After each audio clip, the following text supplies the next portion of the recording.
they can't see. Yeah, you want to put her somewhere. Because we've done that when we honor people, so. Yeah. I think we changed the camera to a wide angle camera, so it's a little wider, but yeah, that was great.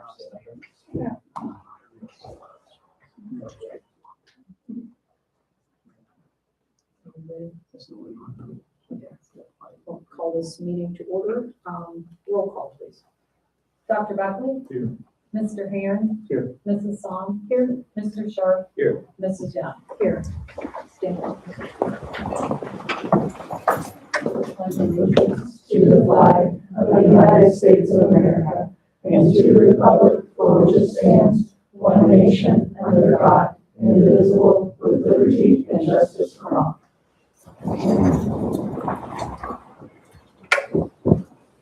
Get a motion to approve the agenda as presented. And Mr. Perry. Any discussion? Roll call. Dr. Buckley? Yes. Mr. Herron? Yes. Mrs. Song? Yes. Mr. Sharp? Yes. Mrs. Young? Yes. Next is for communication, public participation. We have two signed up.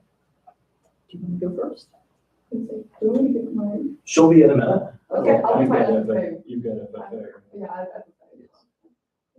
So, Yes, she can be around the okay, back. I keep my. Catherine. I should have seen this, but, well, hello, everyone. I'm currently serving as the vice president of our Amanda-Clearcreek FFA chapter, which is soon going to change as officer elections take place this evening, with the new officer team being installed tonight. So you won't see me or Emma's faces here anymore, but there will be a new group coming in. In regards to some recent activities that our chapter has participated in, since the last board meeting, our public speaking team has competed at the Wilmington Speak to Lead Invitational, the county speaking contest, and the district speaking contest. Of our 8 speakers, 5 advanced to the state level, which is a new record for having that amount of speakers advance to the states. And this contest will take place on March 7th. Our agricultural communications team competed in the state contest this past weekend, where they had to complete 4 practice rounds and a team media plan. The team is still currently waiting for results. Additionally, our ag sales team made it to the district level and placed 3rd overall. We're excited to see what our team has in store for the next year. Along with that, our senior ag capstone welding class has started their visits to Columbus State and are working to gain their welding certification, which they will complete in March. Several of our spring CDEs are in preparation, such as poultry, general livestock, nature interpretation, equine management, ag issues, agronomy, ag mechanics, outdoor power, and the green hand quiz. To say the least, our chapter is busy. Additionally, along with that, pardon me. Over the weekend, several students traveled to Louisville, Kentucky for the National Farm and Machinery Show. To qualify for this trip, the members had to sell over 25 boxes of fruit and snacks in our fall fundraiser. Members got to tour agricultural exhibits, visit several museums, and form memories that will last a lifetime. Tomorrow, our chapter is sending students, 15 of them to be exact, to the Young Leaders Conference at Ohio State University to engage in workshop activities and meet FFA members from across the state. Overall, we have a lot of activities coming up, and we're excited to see what the rest of the year holds. And we want to thank you, the board, and all administrators for helping us make that possible.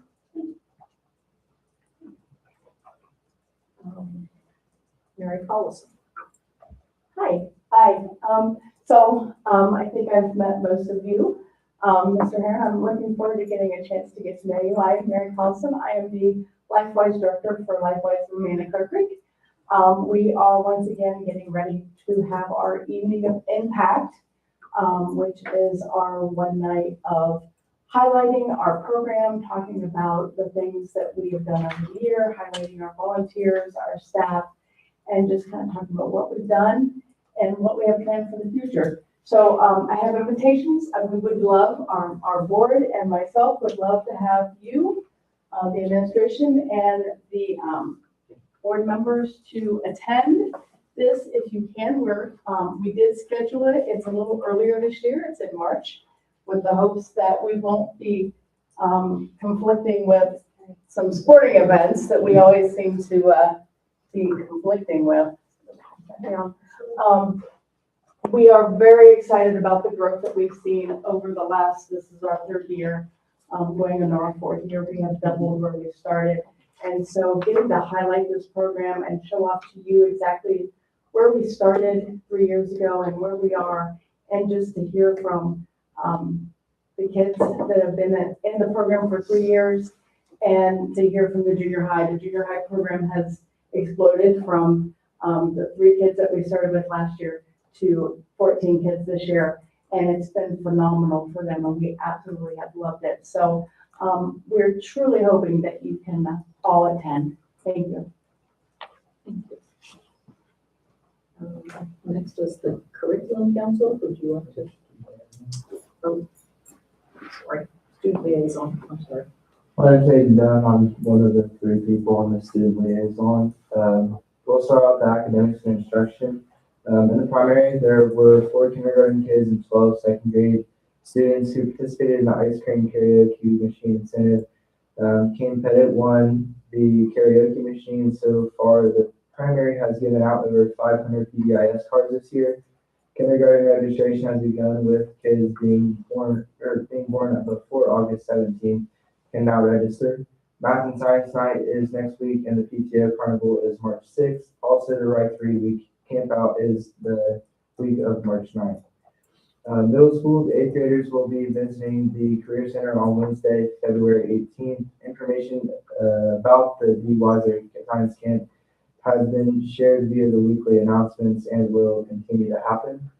The algebra prognosis test will be scheduled for March 16th and is open to any 6th or 7th grader who is not currently enrolled in pre-algebra or algebra. Master schedule planning will happen soon, with scheduling information being sent out in the spring. In high school, the juniors will be taking the ACT on February 24th. Additionally, the ASVAB is coming up soon and will also be taken by juniors. Social probation letters have been sent out, as well as steps that can be taken to get off it. The freshmen will be taking a career exploration field trip on Thursday, February 26th, in which they will be exposed in various colleges, businesses, and public service organizations to showcase their options after high school. And then student life and extracurriculars. Athletics, winter sports are starting to wrap up as the season comes to an end. We want to recognize our student athletes for their hard work and commitment. The varsity girls basketball team has their first tournament game this Saturday, February 21st at North Union. The varsity boys basketball team has their first tournament game on February 28th at Centric. The varsity wrestling team has their MSL tournament at Hamilton Township Saturday, February 21st. Additionally, the competition cheer team has the state competition this Saturday at Big Walnut High School. Good luck to all of our winter athletes as they finish their season. For clubs, our student body has multiple different clubs and school organizations that they can join. For music, our band and choir wrapped up their winter concerts, and both groups are starting to learn music for the spring concert that will take place later this year. Drama, the drama club is in full swing preparing for their play. They are performing The Box, which is a comedy based on Greek mythology, on April 10th and 11th in the cafeteria. There are 5 students on the casting crew and 6 people on the backstage crew. We are all very excited for the outcome of this play. Currently the NHS is preparing to induct new senior and juniors in March. Students who applied to be in the NHS have received their letters to determine if they were accepted into the NHS. Additionally, the NHS strawberry sale ends this Friday, so if you are interested in strawberries, please reach out to an NHS member or Ms. Clark. Student council is staying busy by preparing the upcoming winter formal dance, which will be held at the school this upcoming Saturday. Community participation. In addition to many of our clubs, the student body as a whole has kept busy. Several AC students have been enrolled through the Workforce Center, and college classes are in full go this semester. Along with that, our juniors are preparing to take the ACT test this month. They want to wish the best to students, or wish the best luck to these students. And then just to kind of wrap it all up, something I'd like to say to the community and culture, with all these accomplishments, K through 12, none of this would be possible without our community and the support they have for our students. My personal experience is this past week I committed to play football for JCU, and being in the community and with the support of this community has been outstanding. With my, but knowing that like going from a family to another family, like I know that I will always be supported. And I don't always like to talk about myself. I feel like that's bragging stuff, but I just felt like that was like a big support, something that definitely helped me make the decision a lot lighter. And that's something that I felt was very important to me as a community as a whole, and the culture of the school was just like, no matter where I was, I always knew that I had a community to fall back to, no matter what happened. And like I said, that was a major decision. And even now, it might just now be noticing that, but even in kindergarten, when we always took our COSI trips and we had 1,000, like a lot of people from the community supervising all of us in all our different groups. Like, I'm just not realizing it, but the way our community and the culture of the school is just outstanding. And I just want to take this time to kind of appreciate all the parents and everybody that's taken time and days off of work or whatever for us students, and just being there to support all of us. And that's something that I just wanted to thank all of you that are here and ultimately our whole community for. Thank you. Yeah, curriculum council. Yeah, so curriculum council this evening, jam-packed agenda. Just to kind of summarize some of the stuff we talked about. We talked about the Bridges Workplace, which is in the K-5 level, it's a math curriculum, and it's games and activity based, both on Chromebooks through Google Classroom, and then packets that the kids can use in those classrooms as well. They are essentially games, for lack of a better word, that teach math skills. We had two groups of kids demonstrate how those games kind of build on the math curriculum and help augment what they're already learning in the classroom. We talked about Math Fact Lab, which is 3rd through 5th graders, builds math fluency. It is computer-based. It is 10 minutes a day, 2 to 3 times per week. Yeah, I think, yeah. And what's unique about that program is it identifies kids that need remediation, but it also identifies kids who can accelerate simultaneously. World Math Day is coming up March 25th. I thought this was actually pretty cool. I didn't realize this. So it's a worldwide math competition. It is across multiple countries. It is across multiple states. It is age-based. You log in and you start doing problems, and you can see in real time how you are doing across the world with kids from India, Australia, so on and so forth. Amanda-Clearcreek in the past has had kids placed in the top 100 in the U.S. and top 1,000 in the world with that event. I got a brief update on iReady, which is a pilot currently. It's an ELA assessment tool. Again, allows targeted intervention, and then a brief DLT update.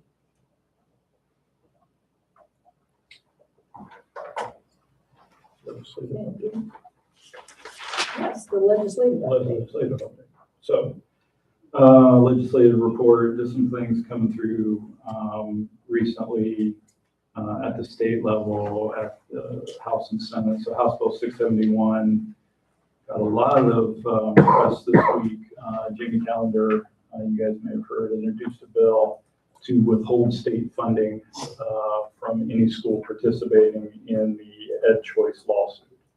So under his bill, all state funding to any public school that is participating in the lawsuit would be withheld until they dropped out of the lawsuit.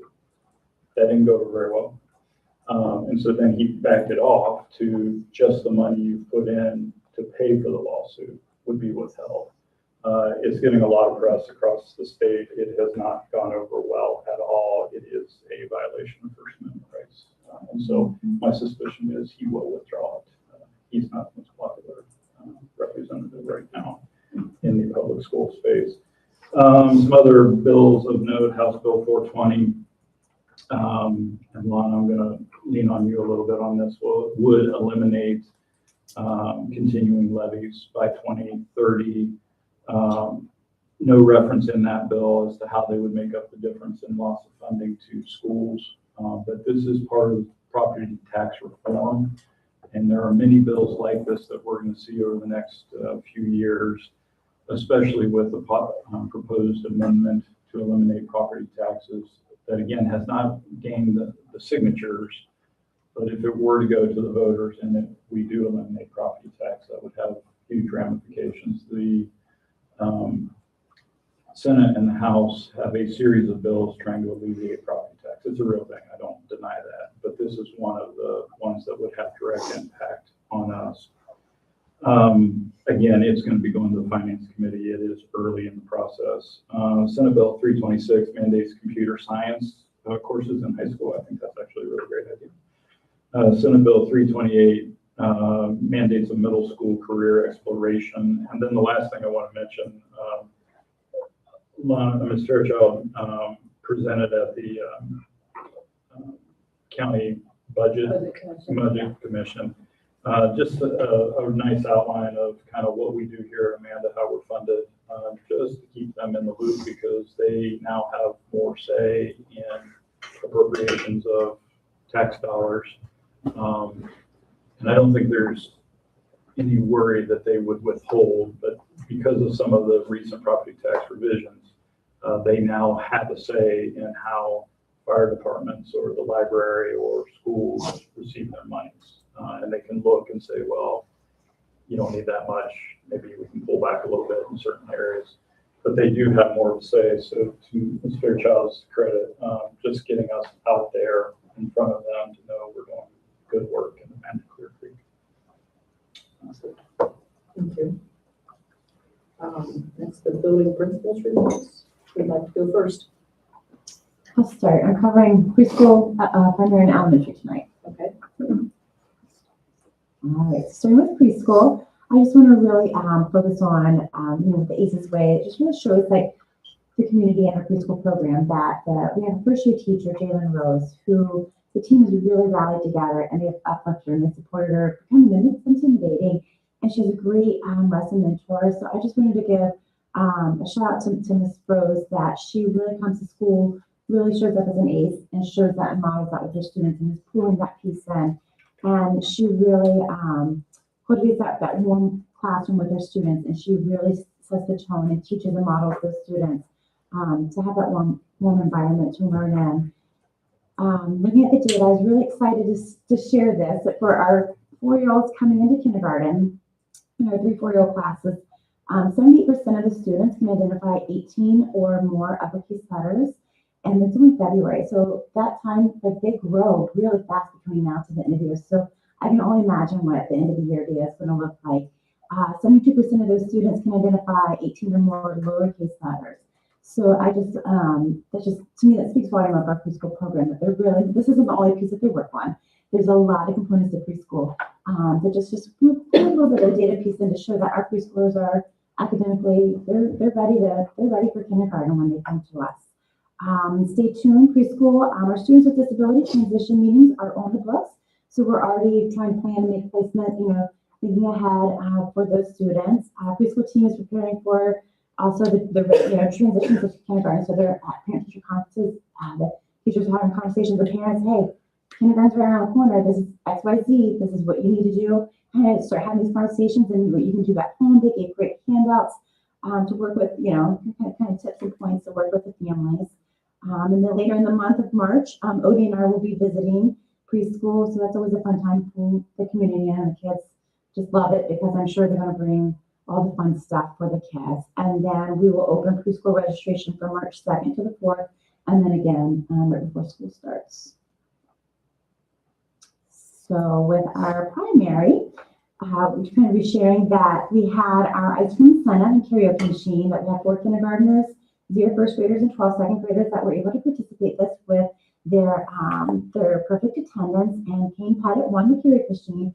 The kids at first didn't know, they're like, what's this? Like, they were kind of thrown off, and I kind of had to explain to them, like, listen, it's a speaker and you have microphones, and you can just share your songs with mom and dad, and they're gonna love it.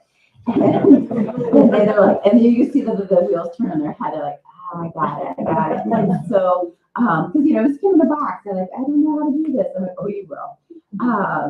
And then since the beginning of school year, we have handed out 500 PBIS cards. So we really focus on that, and it's really cool to see the kids coming down. They love to share their ACES Way cards when they come into the office and say, look what I got, look what I got, because they worked for it. And we want to celebrate with them because it's a big moment for those kiddos.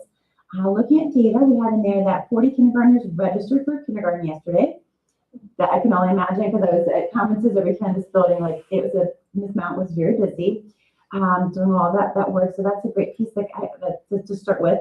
And then we have the changes in Ohio State law with kindergarten age has now become the first day of school, and for whatever your district is. And so for our district, it'll be August 17th. And it's we're going to adjust a little bit on the preschool end with a few pieces, but it's a great thing that we'll be able to move forward with. And we'll have another registration day for kindergarten on May 14th from 5:30 to 6:30. And stay tuned. We are excited for Math and Science Night. And this is on both primary, or from preschool to 5th grade, that this will be coming up on February 25th. And then on March 6th, we'll also have our PTO carnival. And then to top it off, we'll have the Right to Read week. And the primary, we're going to, our theme is a camp out week. So we have the Fairfield County Parks coming in. And then I know we have a troop, the Boy Scout troop to come in, do a tent demonstration, and kind of set up and have a little note for the kids to have a little space to read and kind of have their right to read. And we have that focus. So moving to elementary. So thinking about our students have perfect attendance. We had 8 students from the 3rd grade attend, 4 students from the 4th grade, 7 students from the 5th grade attend. And we want to congratulate Norm Mayer, who won the machine. And once again, she was also kind of like, we had to kind of walk her through how to use that little contraption. And the kids were really excited about that. And then we also did at the beginning of the month, or we did the ACES Way or PBIS reboot in January, where we walked through the matrix in every location in the building of expectations and expected behavior. And so it was really nice. I think we had some really good feedback with the staff and the students that they kind of got to move around, and certain staff were assigned to kind of re-give those expectations in practice. That's always good, especially in January, because the reteach has to happen sometimes. Looking at our data, December attendance percentages were overall 97%, 3rd grade with 94%, 4th grade with 95%, and 5th grade with 94%. And that's just kind of surprising, especially with some of our sicknesses coming through. They're still hanging tight with that. Stay tuned. We are excited to have our 3rd and 5th grade parents attend our spring OST testing night on February 25th. So we're going to have that.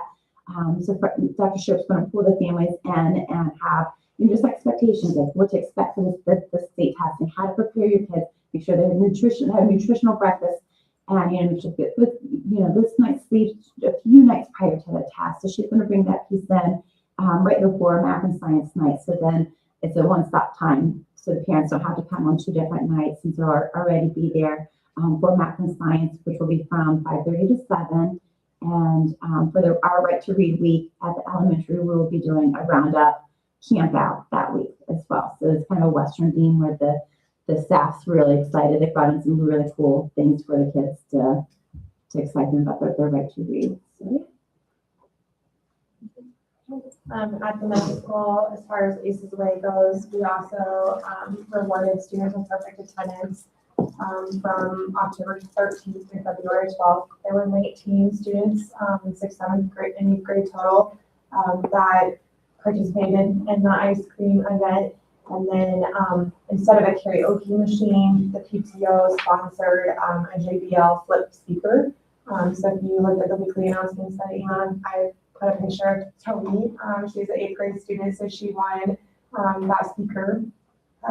Just to say thank you, I did email the PTO the other day because they sponsored that reward. So I really appreciate, we don't have a lot of connections with PTO at the middle school, high school level. So I appreciate that they were able to provide that speaker for one for a middle school student and one for a high school student. So thank you, PTO.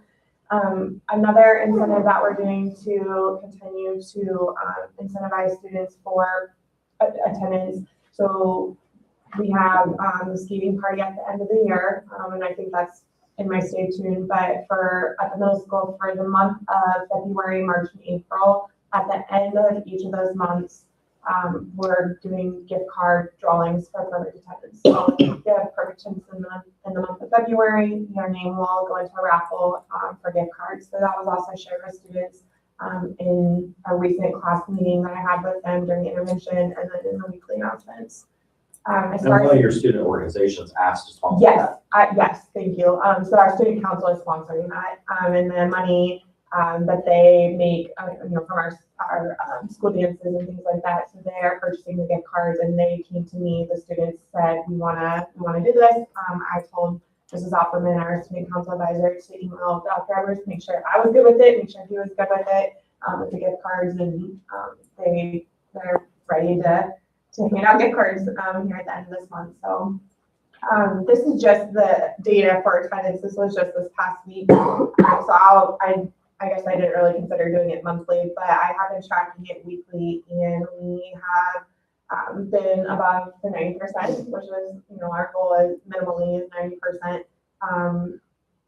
What I like to do is I like to see how many students kind of fluctuate that are considered below that 90%. So that can kind of fluctuate each week. And then in the weekly announcements, I'll kind of give off to the side. We had a decrease from this grade from week to week, or increase in attendance, or a no change. So I do like to look at that weekly. I mentioned this in a previous board meeting, is that we talked about it in the admin meeting about attendance and building a calendar. If we notice that there's days that students are missing, and kind of looking at that across the board to see, and as we plan for more district calendars.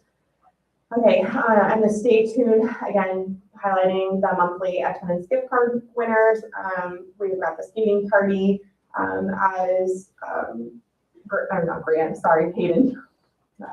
As Hayden mentioned, the scheduling information. So as soon as we make some decisions as an admin team, Mr. Dennis and I will start the master scheduling process, which is pretty extensive when we have a lot of shared staff members and shared space. So it takes us kind of a lot of time to think about that and where staff's at between middle school and high school. So once we get that figured out, and electives, I'll be sharing that out with middle school students in class meetings, and just like in year's class, they'll get a letter to take home, and then that'll be TEC'd out to parents, the scheduling form, so parents actually complete the scheduling process so they know what classes their students are wanting to be in. Toward the end of the year, I'll have remediation data, which is our ELA remediation data, which is kind of what I talked about in the curriculum council with phonics for reading. So I'll have that data as far as how many kids we've had in the program, who's tested out of the program, and what it looks like at the beginning of next school year. And then lastly, our career day. So Mrs. Letterly, one of our 6th grade teachers who is teaching careers this year in business, she has made it her passion project is to bring back career day, which we did pre-COVID. And we're going to be sending out letters, communicating with students, and inviting community members in. So students this semester who are in careers just completed the Ohio Needs Job Survey. So they got to see what career cluster they align with.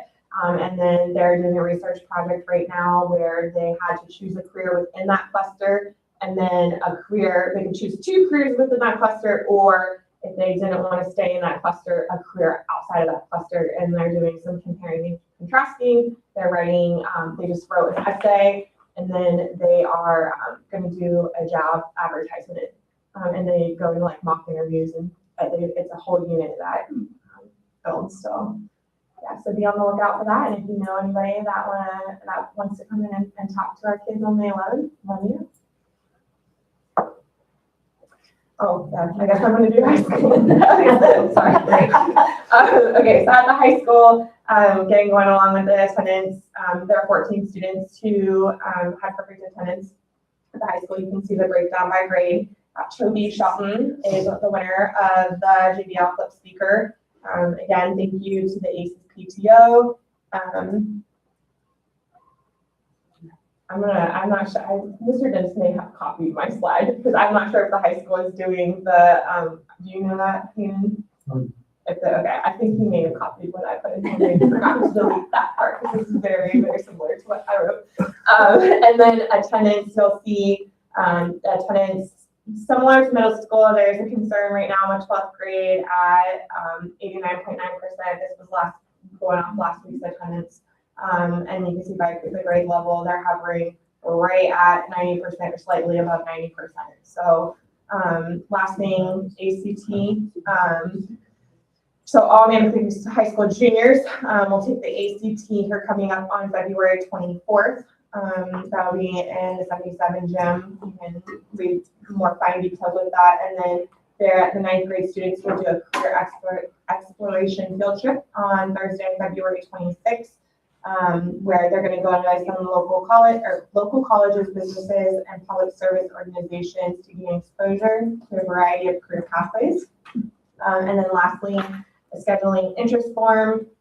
So here in the upcoming days, a Google form will go out to students, and it's not to schedule, it's just to gain an idea of how many students are interested in various electives, so we can get an idea on the master schedule, how many sections of different courses. So. Thank you. Next is the superintendent's report. Well, I would present that, but my computer just died. It needs a battery, yeah. So, I can talk real. So a few things here.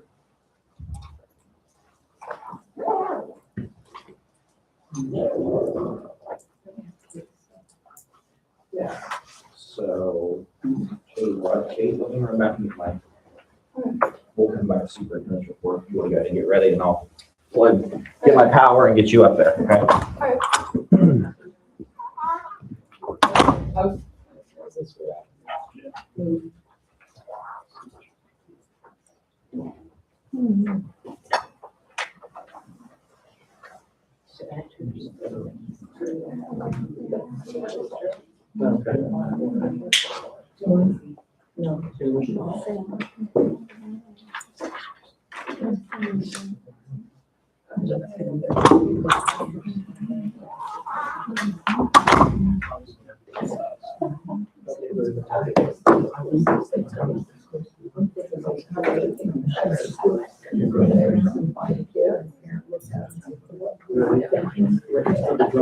Yeah, exactly. Yeah.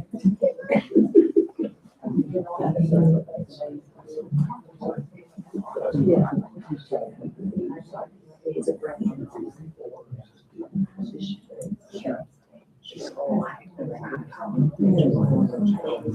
Sure, I had my house out for a month. I forgot my own charger.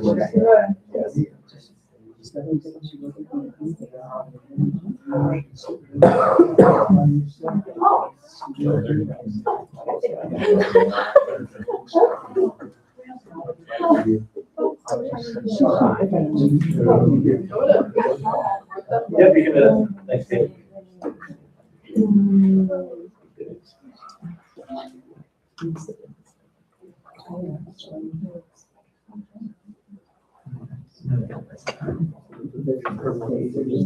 Yeah.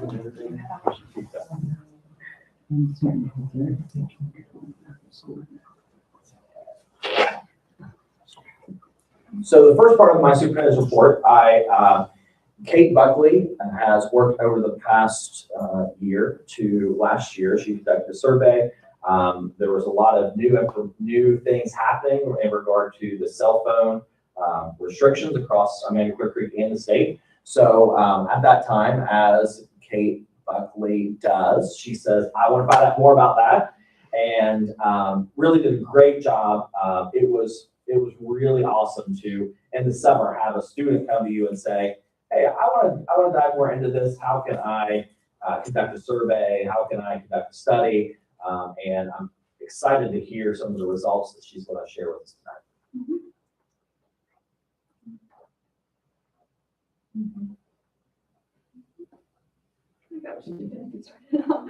So, as cell phone popularity continues to increase across modern generations, the impact of their usage on mental health, specifically grades 7 through 12, is really unknown. So being part of that demographic, as I'm actively living and surrounding myself with individuals such as those, kind of motivated me to like study and learn more about what impact it does, and specifically in an academic setting. Sorry, you could next slide. I think it's working on it. Oh. Can you go back one more thing? Yeah.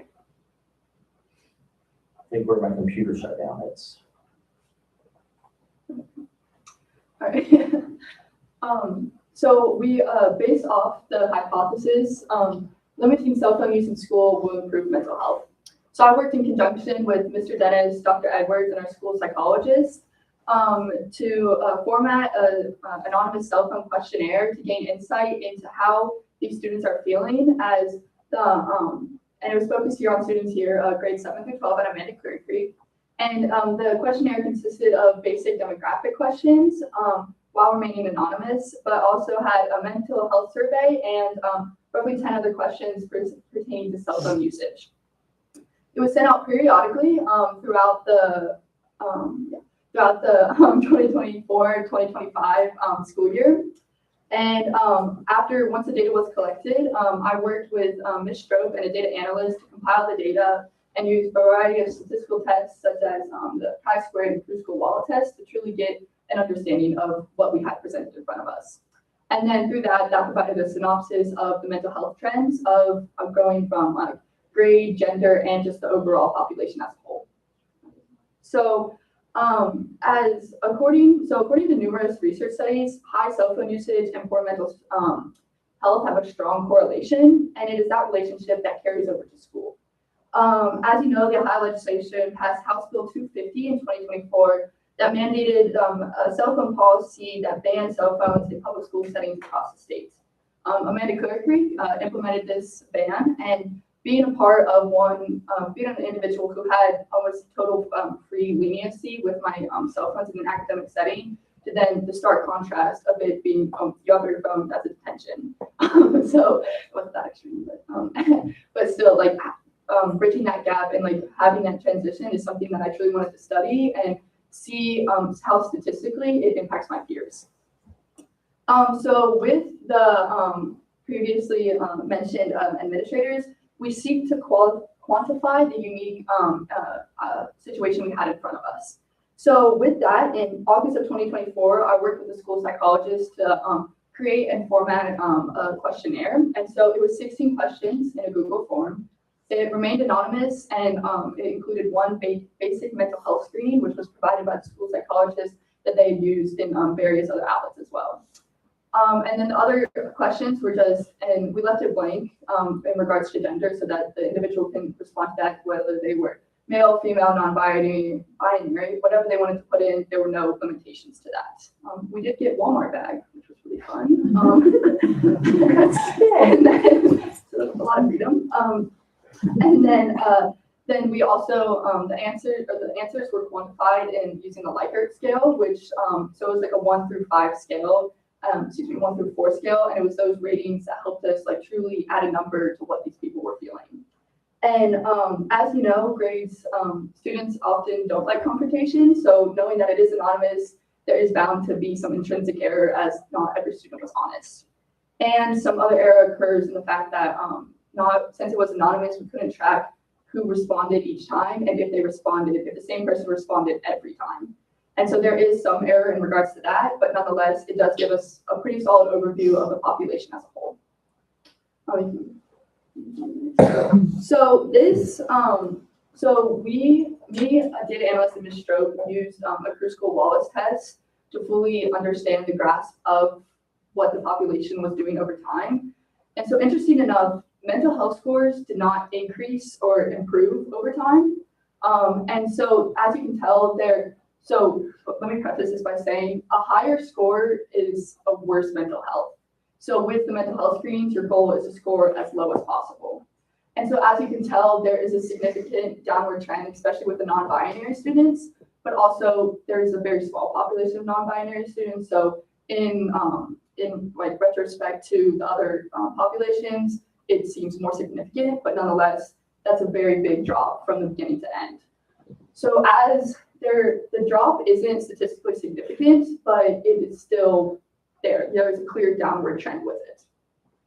So continuing to the next slide, this shows mental health score by grade and gender. And so when you run a Kruskal-Wallace test, as you can see, the p-value, you want to have like 95% confidence. And so you want your p-value to be less than 5%. And so with that confidence interval, you can assume, so by grade and by gender, it was statistically significant that they had changes in their mental health over time.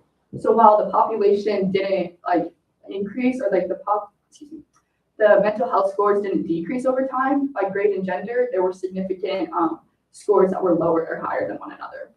So as you can tell, through this graph, so it's like broken up by 7th grade, 8th grade, by grade, and then gender as well.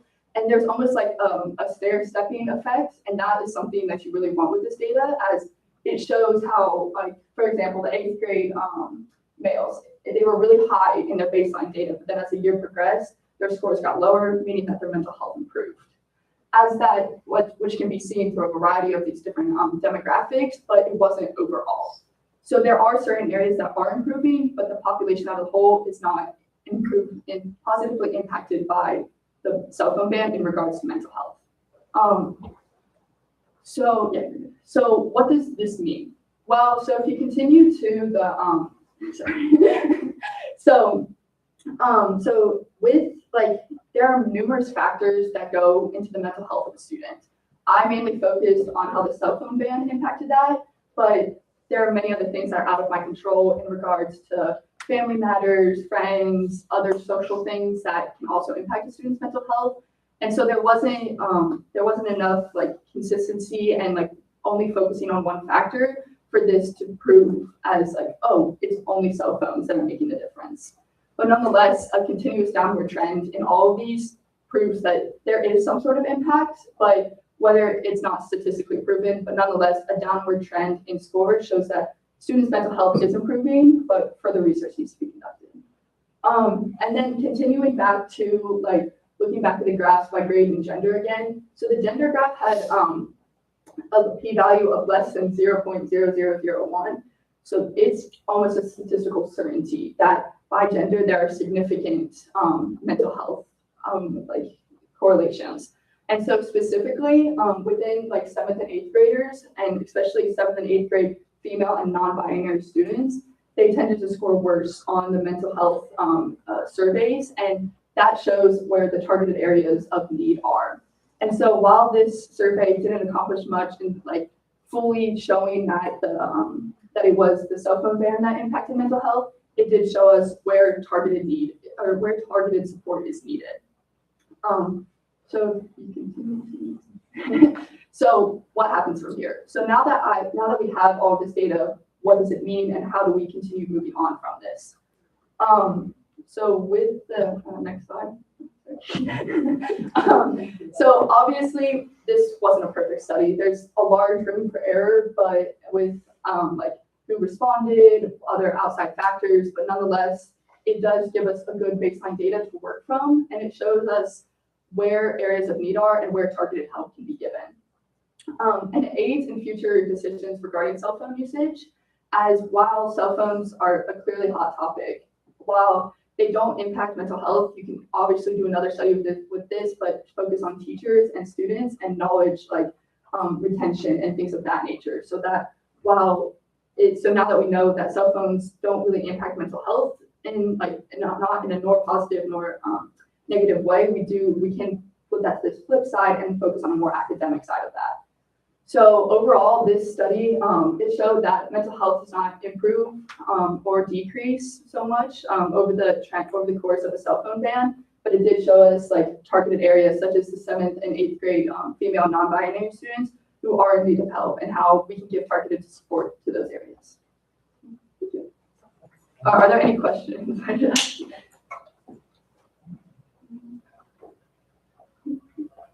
Is this classified as a Stanford study then? Just curious. Color. Yeah. I would like to know more, just like from when you say 7th and 8th grade, especially, when you said non-binary students, just, not right now, but just they sit down with you so I can, do what I need to do at that level, because obviously there was an impact there at that level. No, for sure. Because and also meeting with counselors and you can continue this on, of course, over years and follow these students as they progress through high school and how if once we do provide support, how does that actually impact their mental health scores? And so I think this is definitely something that can be continued on for years down the road. And Kate, this was just general cell phones in general, right? Not specific to social media or anything like that, just everything associated with cell phones. Yeah, so for some of the questions, it was when you're away from your phone, how often do you think about it? How often do you want it back? And it also did focus more in an academic setting. That was how many times per class period do you think about getting on your phone? And which was also very interesting to see as that decreased as the year went on. So at the initial ban, I know myself, I was always looking for my phone. So I was oh, did I leave it in class? Or no, but it was actually in my locker. But now I'm perfectly fine without it. And so I think that harsh transition at the beginning is now starting to mellow out. And so. So what I'm hearing you say is keep the ban. Yeah. That's what I'm hearing from this presentation. You didn't hear that from me.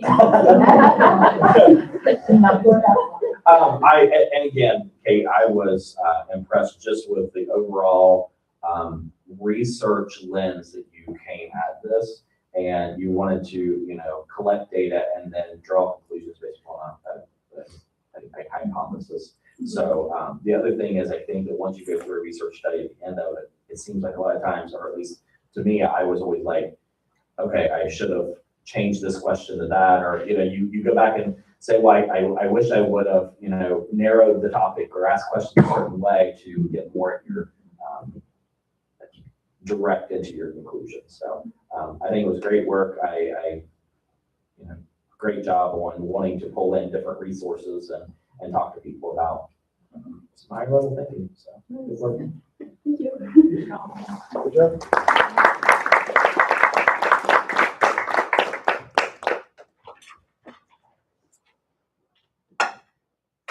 A few items for my report. Just wanted to go through just a touch base real quick. We went through different meetings with the strategic change agenda. I sent out that video to the board, just kind of a brief overview. Try to hit the high points of where we've been, where we're going. We did have our discovery team reconvened last week on February 12th, and we're gearing up, pulling things together to be able to present to the board a draft on the March board meeting, and then hopefully work toward approval by the April board meeting. Few items for construction. First of all, there was an issue on the athletic field house. That one of the train units or rooftop units had some issues with it. So working with Summit, and Summit is working with Train to come in. They're actually going to be setting some new large pieces of equipment up there. We requested that they replace the entire unit. I don't know that the entire unit's going to be replaced, but there is going to be a crane on site on Saturday, 21st, where they're going to be lifting up some major new components to one of those train rooftop units to fix the items that everything was still under warranty and everything. So The second thing is they are working right now to repair and put in some additional drainage in the plaza. So the concrete portions of the concrete have been tore up, and they're working to add in some additional drainage to take away some of the pooling that we were having in different areas there in the plaza. District office, we still have a few items on that final punch list. As you can see, they had to come in and do some more work, and one of the doors is still going up, but we're getting close on that. We do have our upcoming 11-month walkthroughs for some of the projects that were completed earlier. Those are scheduled, and then we have a little bit further out while the other projects go back through that 11-month and just make sure. I do want to say again that Summit's been a great partner with, as things have come up, we've set that information, they came back and made sure that it was up to the level that it should be. The emergency response system installation, that was one of the components as we were going through the inspection with the field house. There were areas in there that did not meet the correct level for like responsiveness for like cell phone connection, like data connection. So that if you're in a certain area of the field house and you needed to call, let's say 911, you wouldn't, there were, I'll call them dead zones or, limited reception. So with that, we had to add that emergency response system, and that is being installed. That's in progress this week.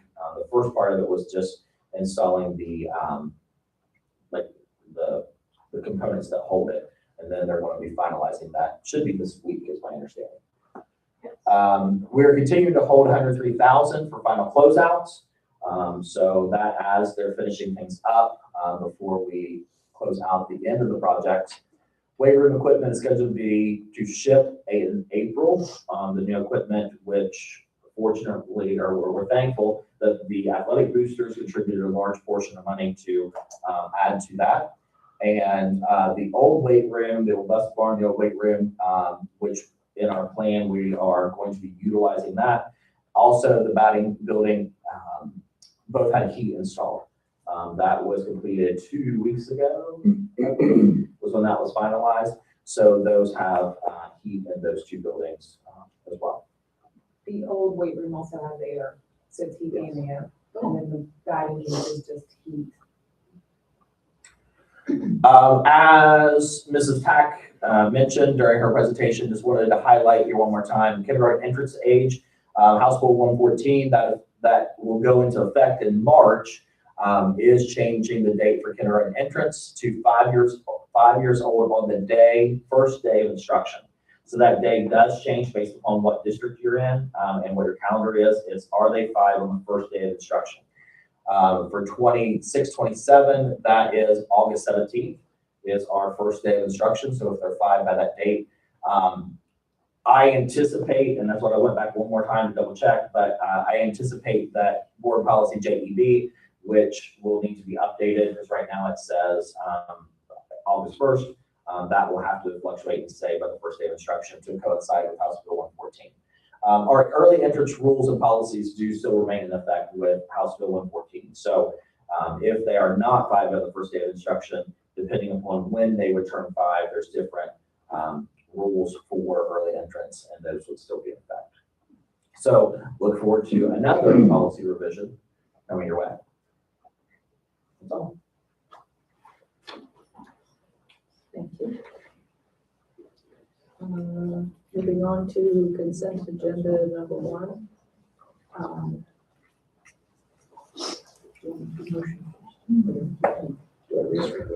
Okay. To accept the minutes from the previous meeting, which was January 26th, and attached, and approve the substitute list as presented by the Fairfield County ESC and the Pickaway County ESC. Do I have a motion?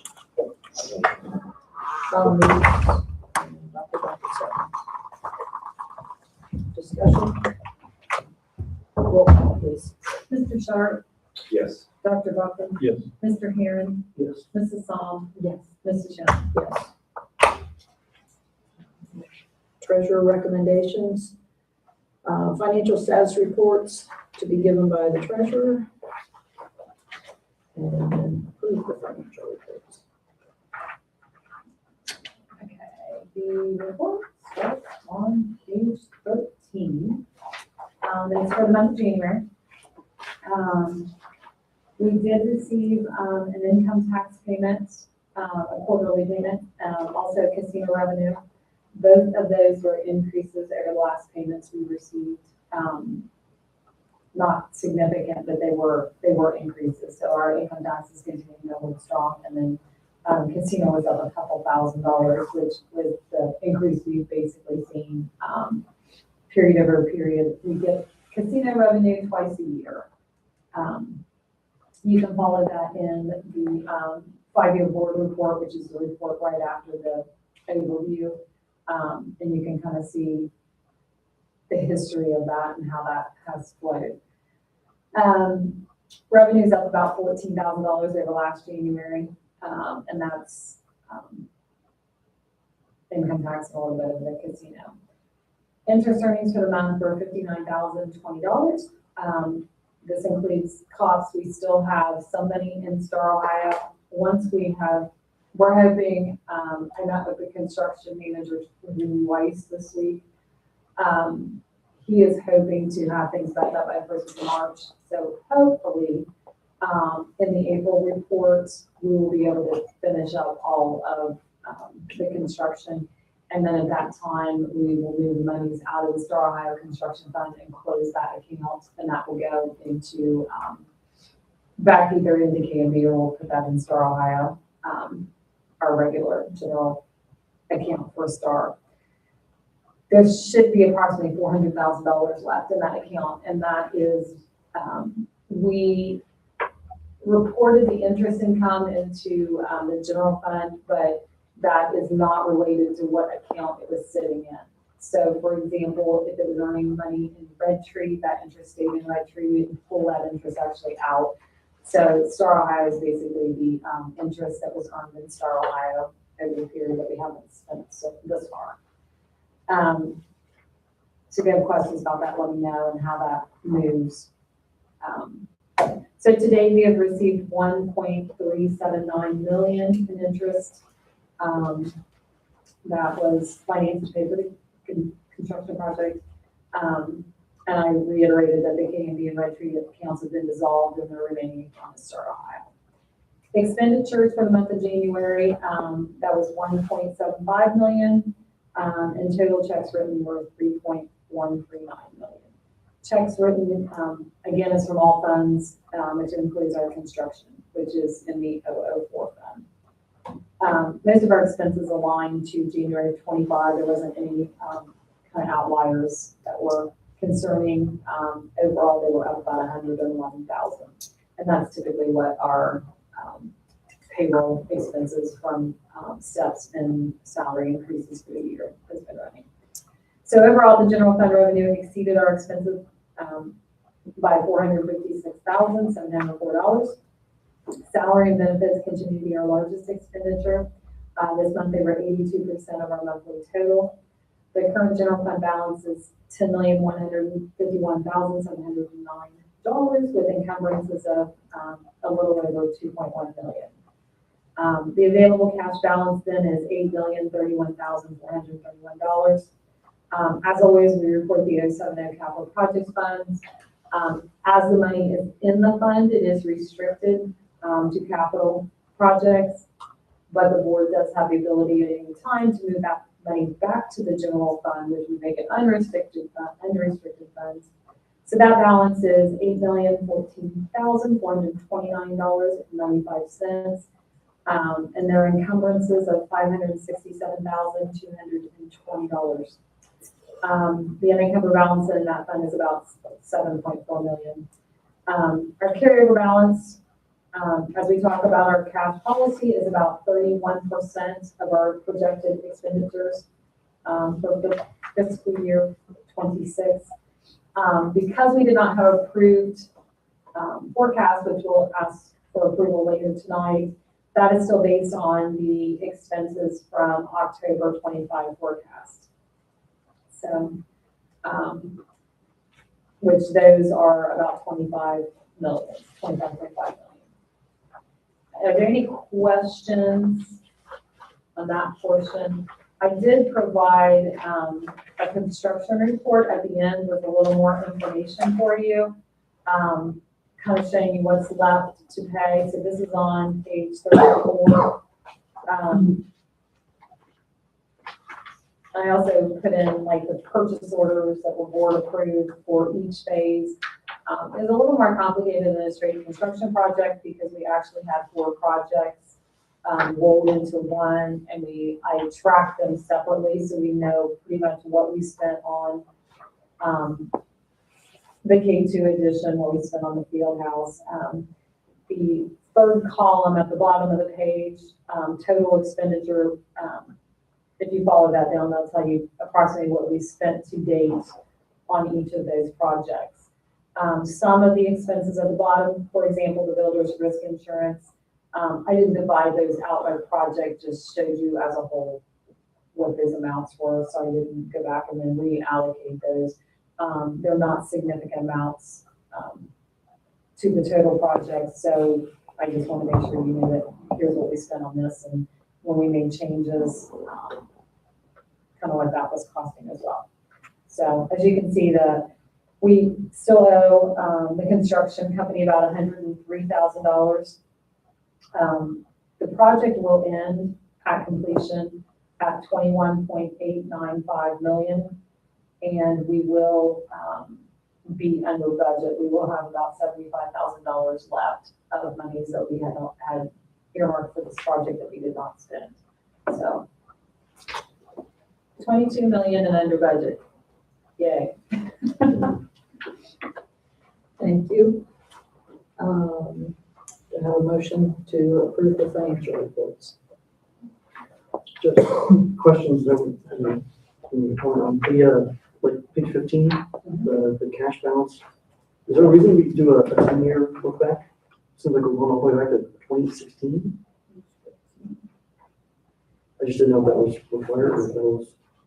Oh, so it's not required. This is just for your records and your information. I feel like I leave it in there because to me it's significant. It's pre-passing the income tax levy. Okay. And then you can see the cycle of then we pass the income tax levy and then kind of where things are flowing. There's also 2 different funding models for state funds in that picture too. So you can kind of see what the foundation payment looks like. I also find, so if you go to the line, it's probably the first quarter way down, it says foundation program. It's on kind of 2 lines. You can kind of follow it across. At the end of 22, it cuts off. And 23 Yeah. starts again. It starts lower at the other because that's kind of when it changed. I find it interesting that if you compare January of 26 to January of 2016, you're within $30,000. So the state hasn't increased their funding to us, or if you want to say they increased it, it was $30,000 in 10 years. And I find that's a significant talking point that if you wanted to look at that, that's what schools are faced with. That there's just been no increase in school funding in the 10 years that you have things like this. January 2016 is the first information I had available to me, so I just left it on there because once it falls off the page and gets too small, I'll probably let it go, but I just like for you to have the information. But if you'd like to see something different, by all means, let me know. Next, I saw that the initial cash balances for some funds are still negative. Do we Yes. have a, do we, like, for example, like the band that's still negative, do you occasionally meet? Is there a reminder that goes out saying, hey, that, person who's Mr. Ford, I'm assuming? Yes, That, hey, so this is negative, do you? we do throughout the year talk to our student activities, especially in the 200s. So the 200s are student activities. They raise money and then spend money. In particular, the band, that has been negative for years because we used to put the pay-to-play fees in there. And then we have annual expenses like for OMEAs and some things that weren't necessarily whole class things. They were more band specific. So we've continued to take expenses out of there, and they have no revenue because they don't do any fundraising. We have had some discussion about what we're going to do with that. Yeah, it's not so much as the individual accounts, I was just wondering, do we meet with them to remind Yes. them that, hey, there are negatives, hey, there are, Yes. what are your steps to remediate that? Right, and typically they don't, if you notice, the only other ones like outdoor sixth grade camp, and that's only because it's it's the Pre-pandemic, encumbrance. assuming. Yeah, Yeah, yeah. right.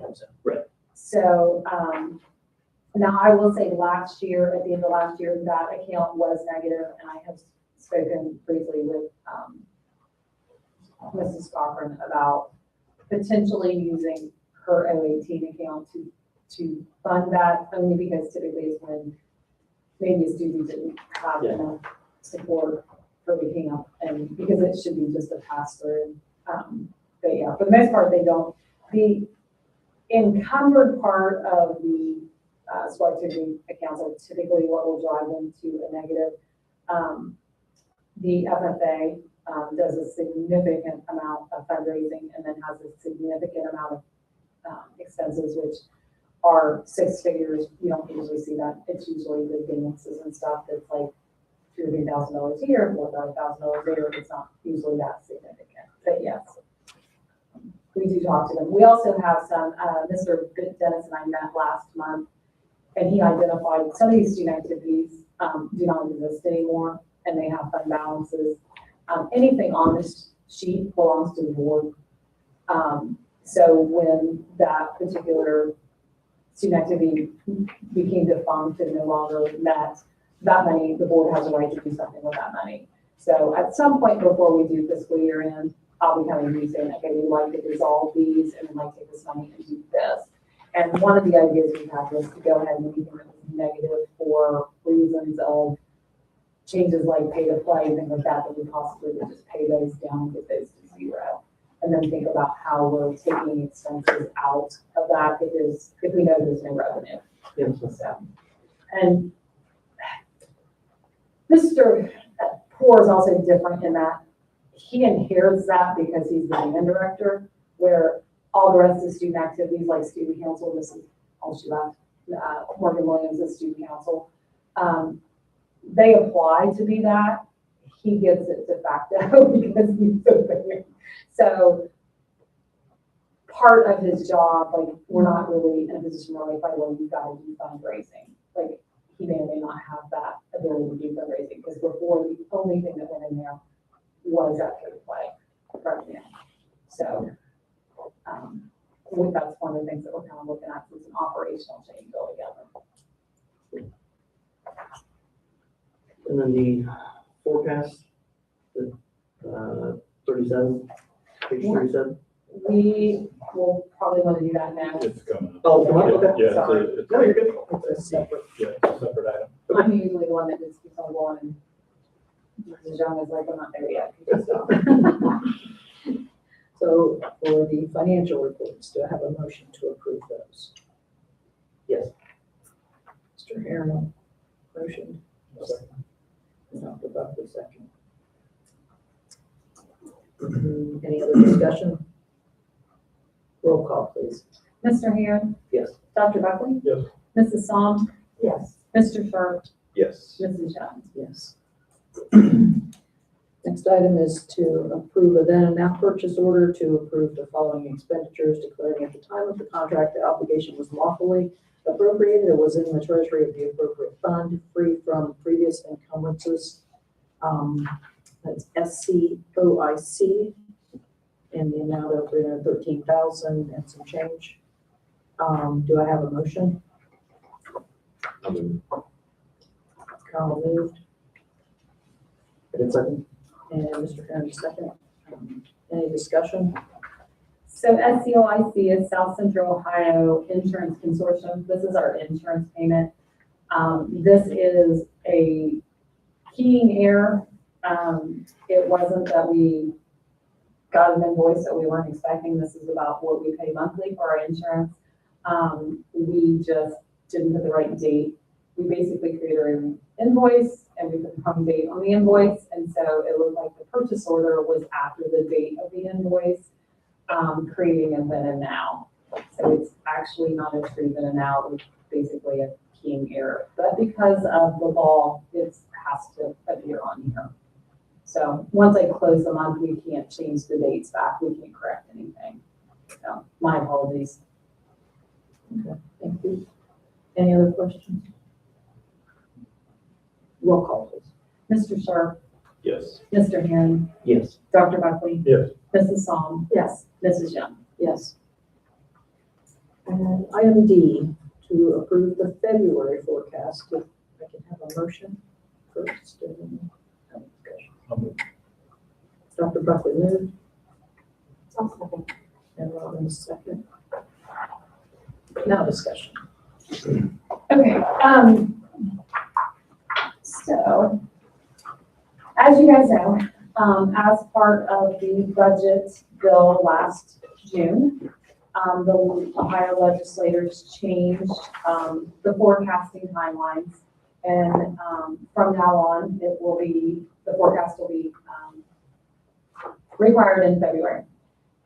So in this forecast, we also have the 4 tax reform bills that we were able to model in the forecast.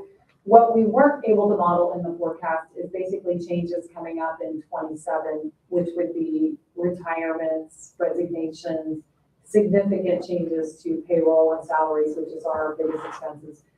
Because basically people haven't really tendered, we've only gotten a couple, so we don't kind of know what we're doing. In that regard, before it was required in May, the forecast in May. By May, we pretty much know what's going on, and there was some significant changes. We are also going into negotiations with all 3 of our unions, so we don't have any amounts to propose for increases or anything like that. So we did. So it's kind of a bare bones forecast. We've got the new valuations, which came in December for Fairfield County. 2025 was a reappraisal year.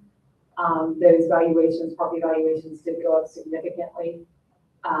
So from October, we did not have those valuations. So I did provide a graph at the end because I really wanted to talk about how those 4 bills, I don't know how House bills, but those 4 changes in law looked like for Amanda-Clearcreek.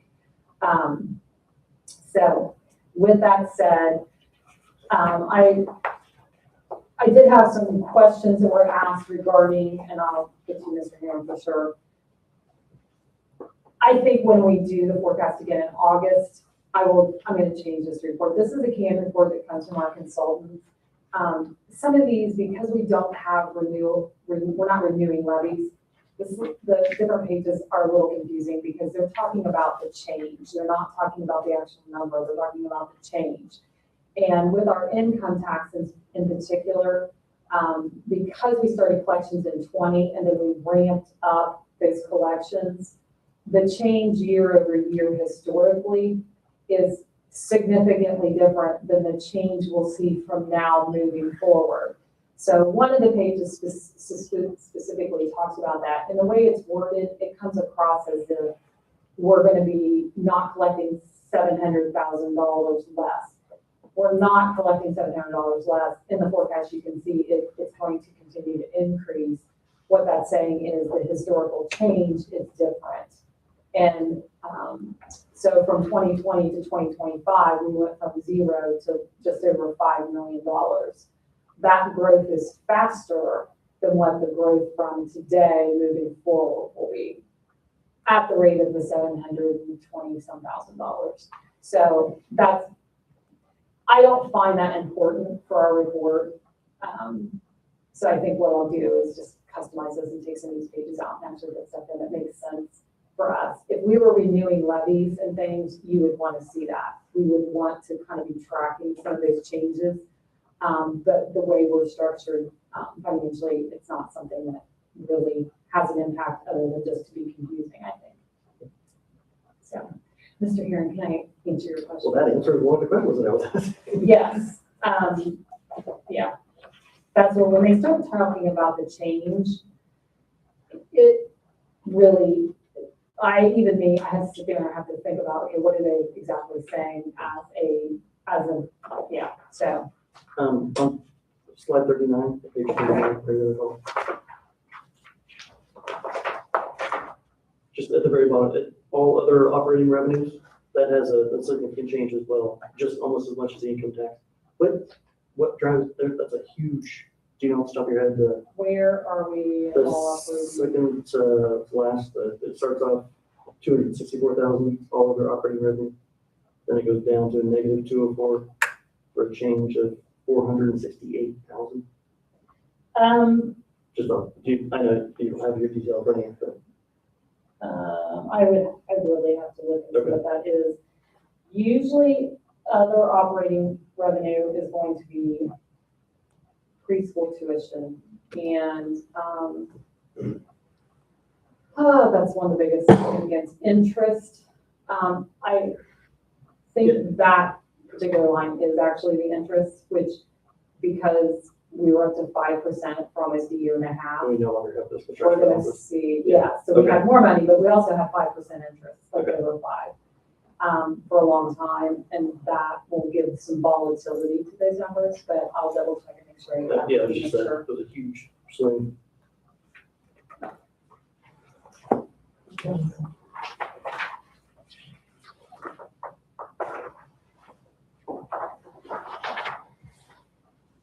It seemed like everything towards the end, like page 44 and 46, it seems like we plateaued at 2005, 2006, and then everything is starting to a step decrease, like restricted state aid revenue accounts.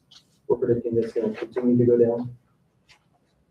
Restricted, what page are you Page on? 44. 44, sorry, it's on 46. Yeah, same thing on 46. Yes, they have,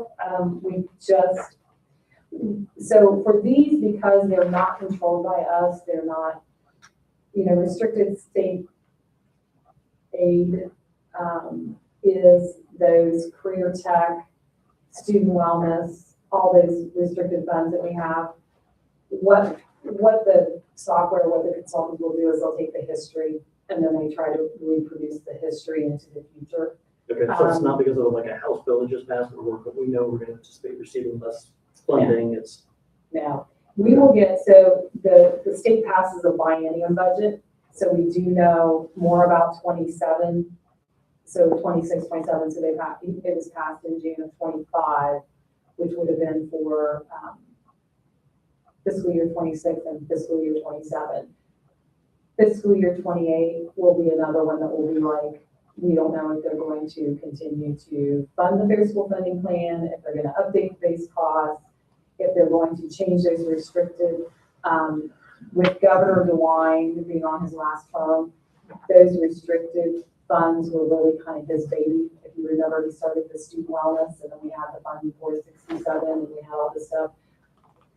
I don't know if they'll continue that stuff. So that's where they are very conservative when we are predicting revenue that we know has volatility. If that makes sense. yeah, it does.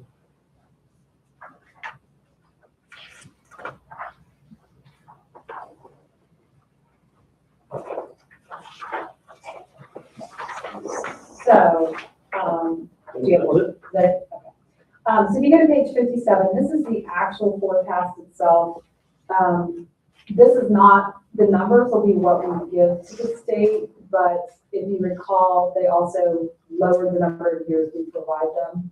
So I think it's current year +3. So we'll continue to do a 5-year forecast because I'm going to give you more information than I have, as much information as I can. When it comes to actually what I submit to the state, it's going to be current year +3.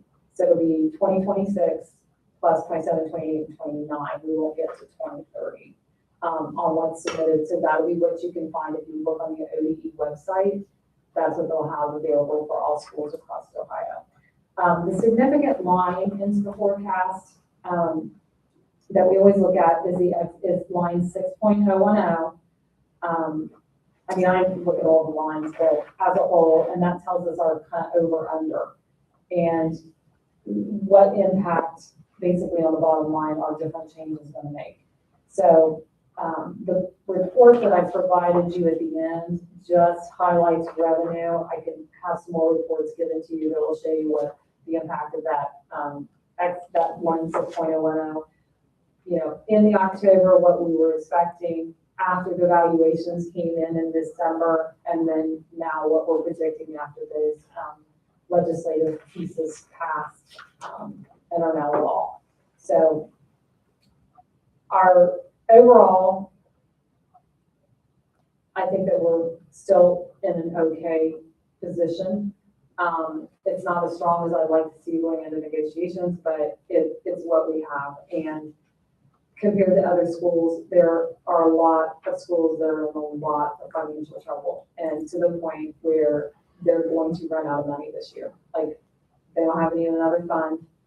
There's nothing else. They're going to run out of money. So they are going back to taxpayers, asking for more property taxes. There are people, some school districts that just passed levies are having to go back again, May and November, because these 4 bills or these 4 new laws have reduced what they're going to collect so much that now new levies aren't even meeting the needs of their expenses. So it's going to be an interesting time. But for us, you know, it's definitely a weaker forecast than what we've had, but we can survive this. We are in a position where we can, you know, we can ebb and flow. We've preserved some cash for this because we're able to, you know, a lot of schools are cutting staff. A lot of staff are getting rid of. And, you know, we're not going to have to do that. And I feel very fortunate. The board's been very conservative and very mindful of what we've been doing. So I, you know, felt pretty good about it. Our consultant was even like, I wish I had more forecasts like this. He's like, it's doom and gloom. Like, there's a lot of really bad forecasts out there because people are cutting, you know, 5% of their staff, 10% of their staff because they're going to run out of money. So, You know, the question I asked about the revenue, they were a small percentage of the revenue, but as you can see, the trend of our lines for reflected forecast is going down. So we're in a great position now to start with, that we don't have to worry about that immediately. But that trend is down. sinking. So we're going to have to, we have, conversations in the future. yes, Mr. No, our representative is actually coming into the district on March 4th. So we wanted to have some conversations about what this looks like for us, and because June of 27 is going to be here before we know it, and we need some leadership. Like, the state's got to step up. They're going to have to do something. Like, we can't survive off the same funding we've had for 10 years. Like, Those base cost models have to change, the calculation, I should say. yeah. Yeah. And so we'll see, but he's going to come in, kind of visit the school district, and then we just found out today, so we haven't like 4 o'clock. 4 o'clock. So those are the things that we'll continue to reach out, and we'll talk to Senator Schaefer probably in the next 30 days and meet with him. Others coming in on just a tour or just? We reached out specifically, well, welcome, you know, you can come in and see part of the district, but the purpose of it was just talk about how these things have impacted Amanda-Clearcreek. We Do just you have a want, position on it? Or is he agnostic? Hard to say. He was he empathetic, seemed but more engaged in what was really going on, but he was very clear that his children are in private schools. I was That's what I was impressed with the getting at. conversation of the questions that he was asking good questions of us when we went up before. He was working very hard to understand school funding and going into it with like knowledge, not just I'm going to believe whatever he tells me. And he understands that he represents all of us, not just private school children, correct? Yes, because we don't really, I mean, for us in Fairfield County, and that's been what was just like the budget commission, they are supportive of public schools. We have predominantly public schools in Fairfield County, and, you know, their children are in public schools. He wasn't committed to, I'm gonna fight for you, but then neither was Senator Schaefer. But I will also say, and I will continue to say this, hearing from you guys is a lot more impactful than hearing from Dr. Edwards and I, who do not live in this. We can't vote for them. And they want to hear from us because I think they both want to learn more and have more knowledge. But when it comes to, I'm a voter in your district, and open your eyes, that has to come from people who can actually vote for them. And I think, to me, I think that that's something that would have, you know, you don't have to have any of those things. It's just, hey. And the other thing, and I did tell the tax budget commission, because, so from my understanding of the law, how it was prior, they've always had the authority to reduce levies. They didn't necessarily, and then there was always some question about how much authority they really had to do that. Most people, including myself, think the law was very clear on that they could do it. The law that was passed really doesn't change that, it just clarifies it. It says they can. Without question, they can reduce them if they're excessive or not needed. Excessive and something else is the two words that has been used. Individually, and one of the things I said to them is, you're elected officials, all three of them are elected officials. And I said, basically, you're telling 5 elected officials they don't know what they're doing. How would you feel if you were in that position? And they're like, well, we didn't think about it that way. And I'm like, that's what's happening at this point, is you have equally elected officials making judgment calls over others where they may or may not have any expertise. And they were both very, or all three were very like, yeah, you're exactly, I mean, the prosecutor was very upfront of, I have no idea what I'm looking at, and I'm not comfortable with this because I don't want to be in this position that I don't understand what's going on. But he also was like, you know, our commission has no intention of starting to cut people without public hearings and things like that. Auditor Brown has put together a proposal for them. I think they will pass it in March, and it outlines what happens if they have questions about reasonability of a levy. And it starts with public hearings. So they will not do what you're hearing some other counties doing. She wants some things in place, some guardrails to make everybody feel comfortable that if they would question something, they would start with public hearings on, tell us why. Let us understand what you're thinking, how you're doing this. And, you know, and she went back to fire districts. If they're planning on buying a new fire trucks are very expensive. They're way more expensive than even school buses. That they may be stockpiling money to buy that. So they may look like they have 3 times the budgeted amount, but that's because they need to buy a truck. And that's the kind of conversations. She really indicated it was much, much more geared towards other local governments than it was schools, because we have forecasts, we have documents, we have things where we keep them informed of what's going on in the school. So,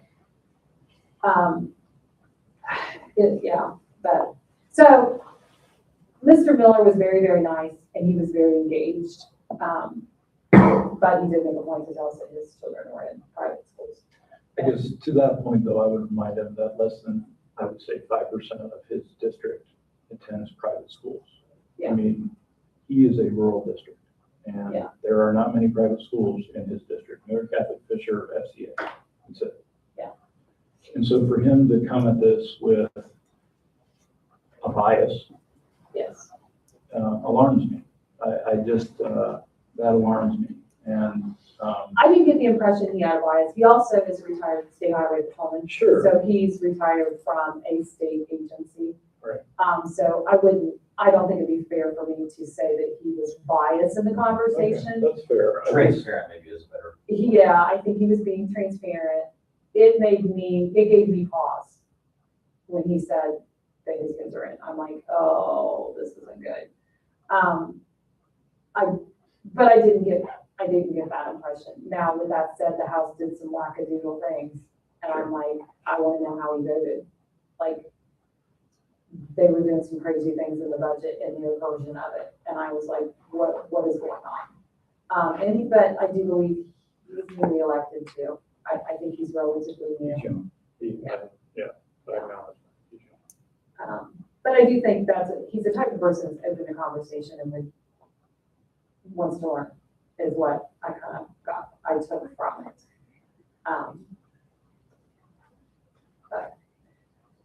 So we will, once we have more details of like when he's gonna be here during the day and stuff, we'll get that out to you. Yeah, and I don't mean to go down rabbit holes. Certainly we need to move on with the agenda, but, Well, and I think it's good. Dr. Edwards and I try as much as we can to invite our legislators in, come see what we're doing. I mean, you guys are in curriculum council. We have some great kids doing some great things, and Hayden's speech about feeling supported and thanking the community for everything, and that's what we want people to see. This is what public education is producing, like some daggone good kids that will be, contributing members of society, and don't cut us off at the knees and stop funding us, because 90% of the kids in Ohio are in public schools. So,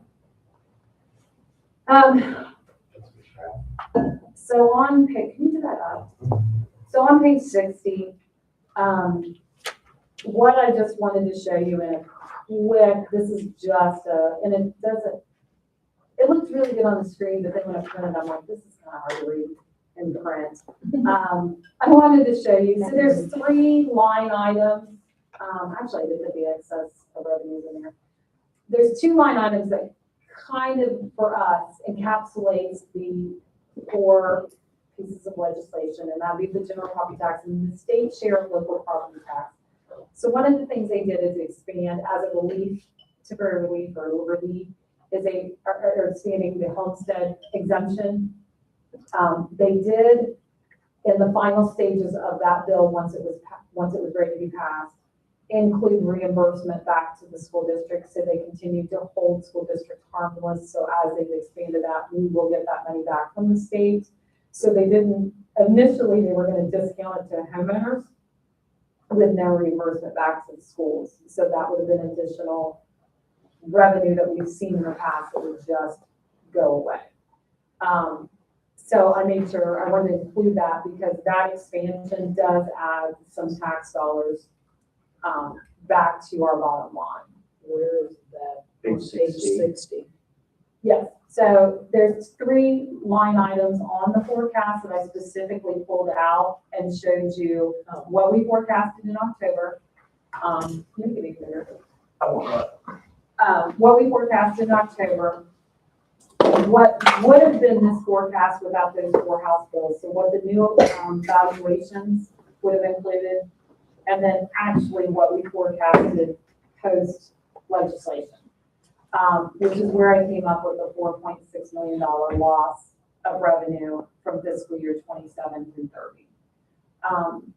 Now, I also want you to see it because I want you to have a true picture of what's going on. So those bills were very confusing, because depending on when your reappraisal or your update was, which is when we actually look at the values,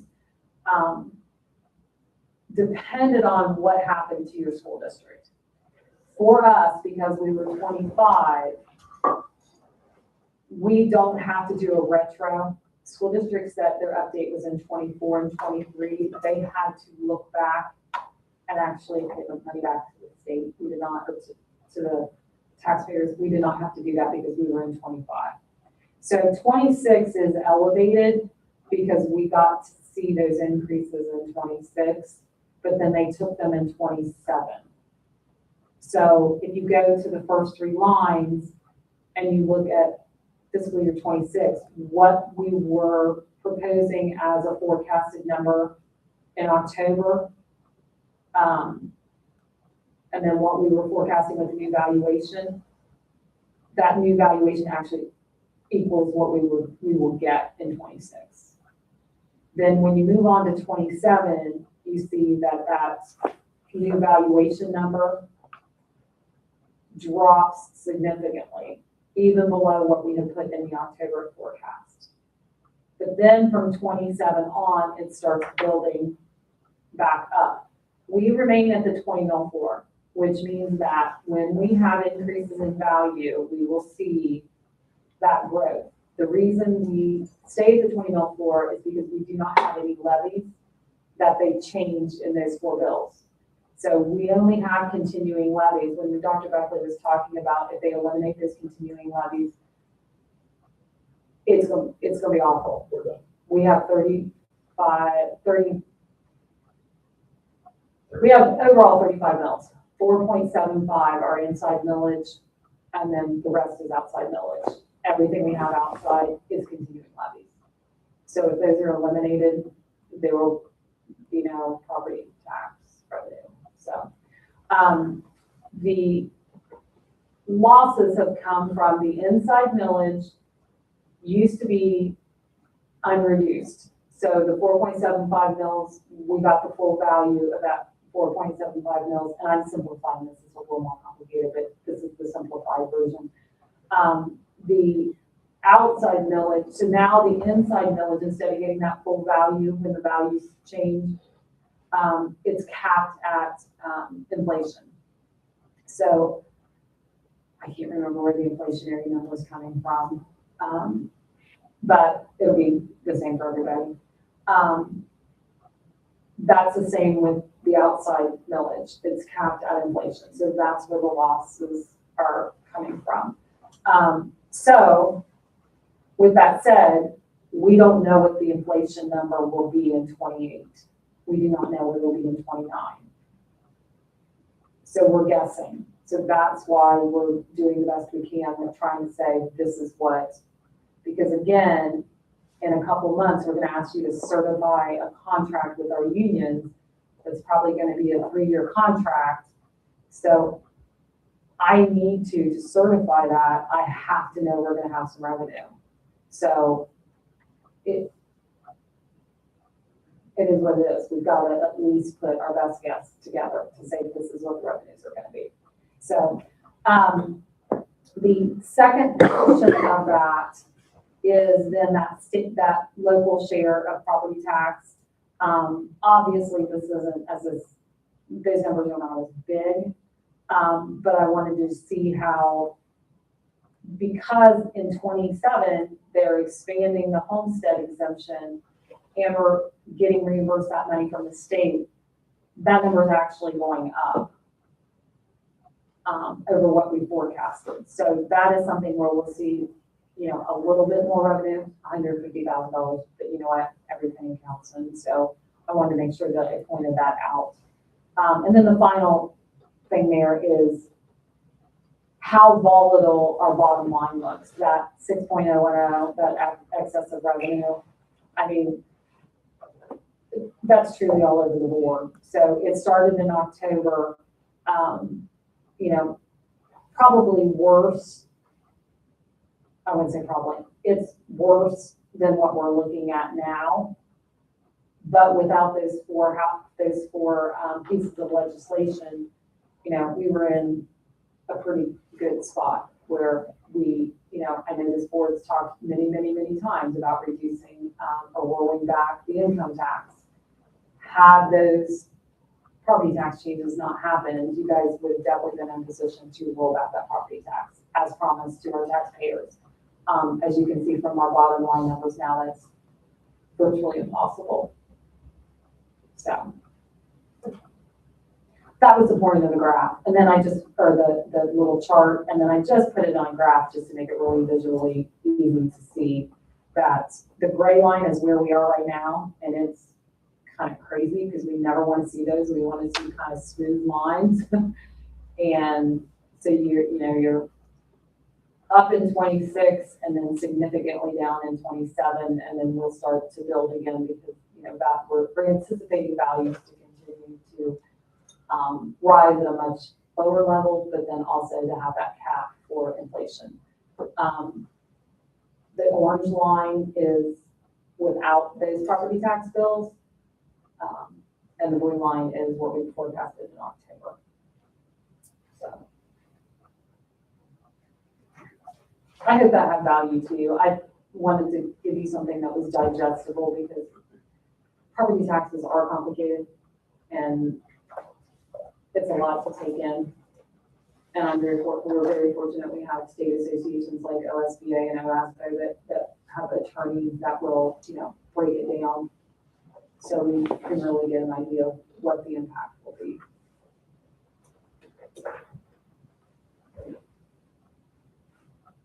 With all that good news. Are there any questions?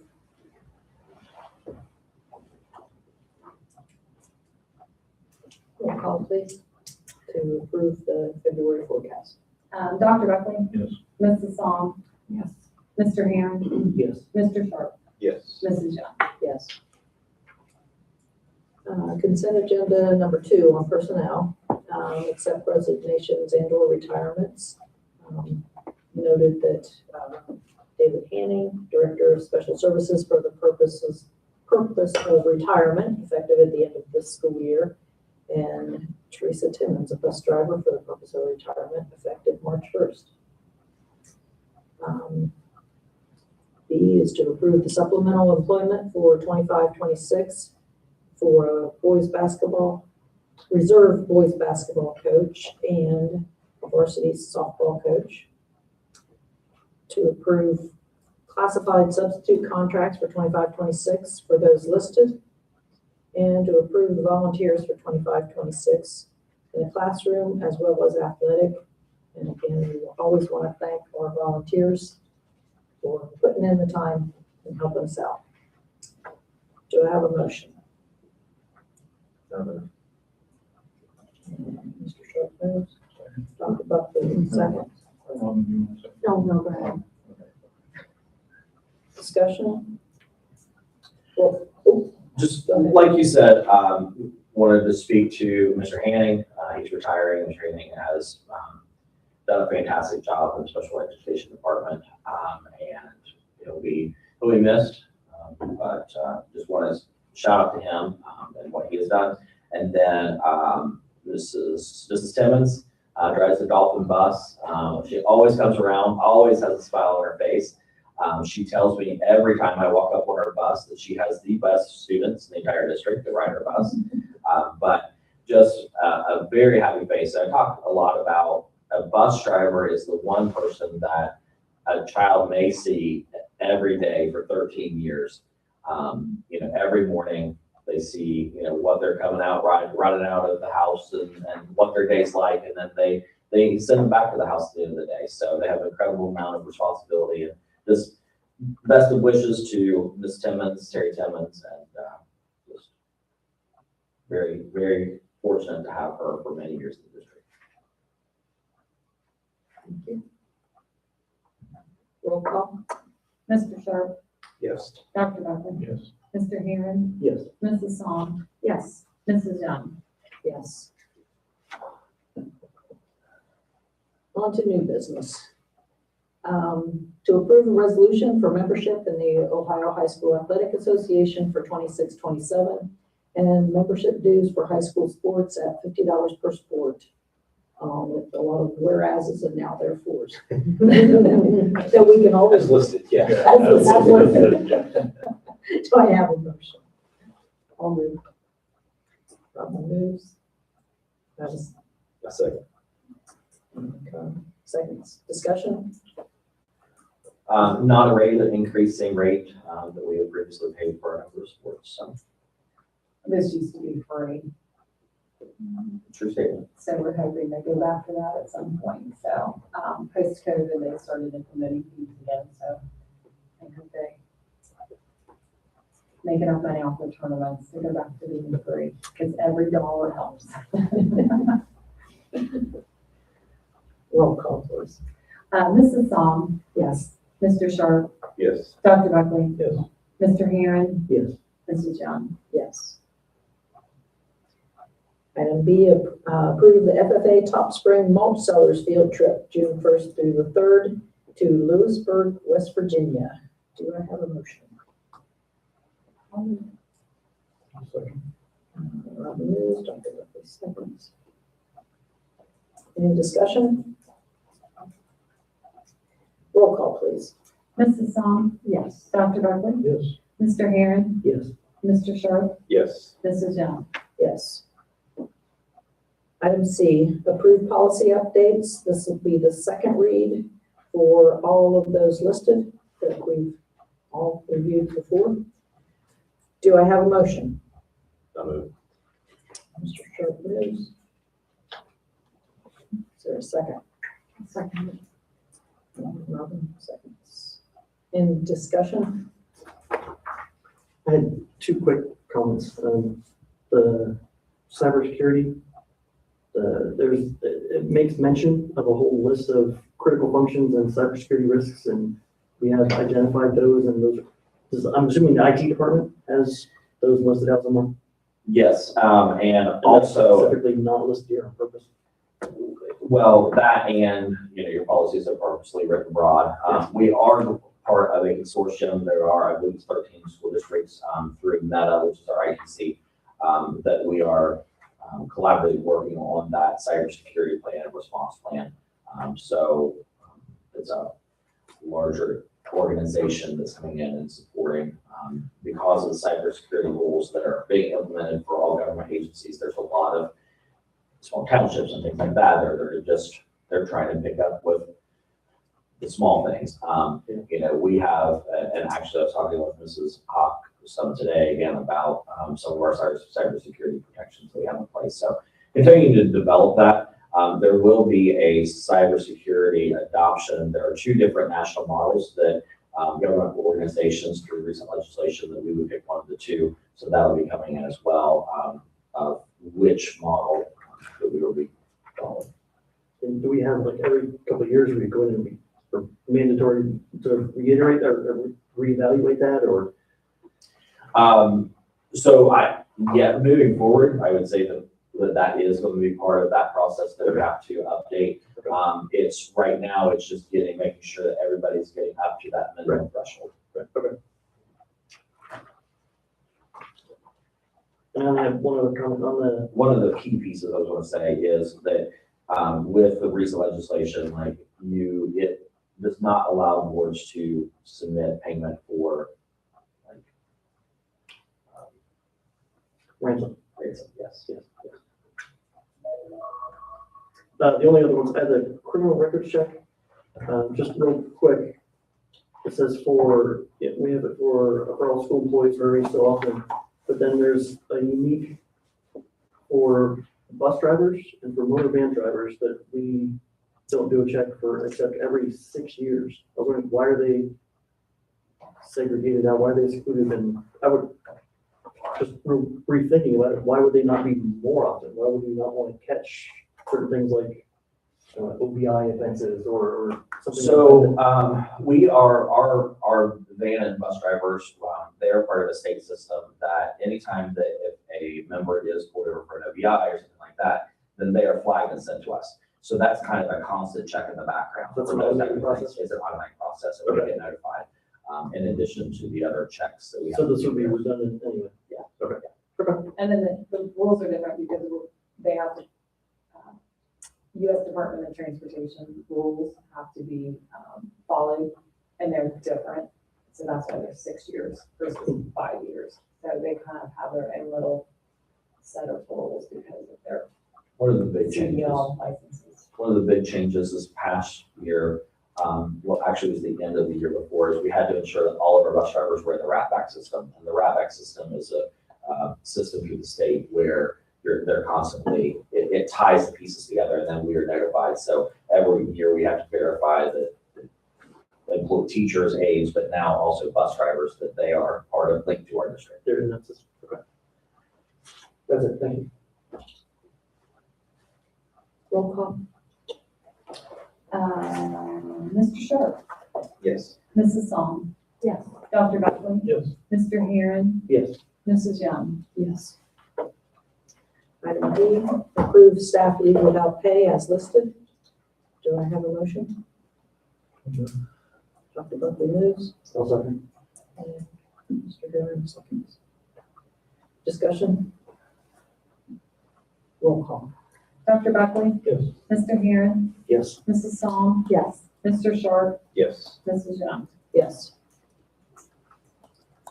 Item 7 is to approve a motion to enter into executive session to consider the appointment of a public employee or official.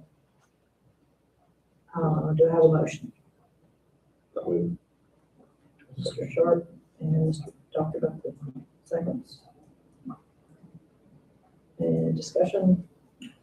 One thing, do you want to note that there will be no other voting or anything after executive session? Yeah, that's the last, that we'll have, last item we'll have. Also wanted to note that the March meeting is moved up. It's March 11th, I believe. So just to keep that in mind. It's not on a regular schedule. Any other discussions? She's wanted to. Okay. Oh, no, that's okay. Roll call, please. Mr. Sharp? Yes. Dr. Buckley? Yes. Mr. Herron? Yes. Mrs. Psalm? Yes. And Mrs. Jones? Yes. So we're into executive session at 9:04. I was checking, I have no idea. You guys, Thank you. see you tomorrow. Yeah. This is Chris option. Yeah. Yeah, right. She's coming. Yeah. I'm sorry.